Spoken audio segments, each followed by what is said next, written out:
преддверии майских праздников глава республики Таймураз Мамсуров провел совместное заседание антитеррористической комиссии оперативного штаба Северной Осетии.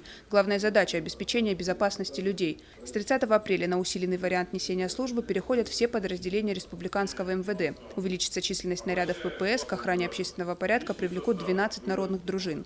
1 мая во Владикавказе состоятся 3 митинга и 1 шествие. В них планируют участвовать около 5000 участников разных войн. Для нас это в первую очередь очень важная и серьезная работа, которую мы должны провести, чтобы создать условия для всех тех, кто хочет эти дни отметить действительно как большой праздник. По времени мероприятия будут с раннего утра до поздней ночи проводиться. Будет меняться настроение, физическое состояние людей. Все это мы должны учесть и сами быть в первую очередь в форме. По словам исполняющего обязанности начальника полиции Северной Осетии Сергея Гончарова, приняты все меры для того, чтобы исключить возможность правонарушений в отношении граждан.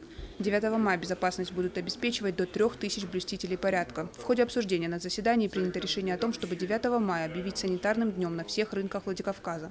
Специалистами надзорного подразделения МЧС обследованы 22 объекта, на которых пройдут праздничные мероприятия. Все выявленные нарушения требований пожарной безопасности будут устранены в кратчайший срок. Фатима Макиева, Тимур Мазаев, Осетия ТВ.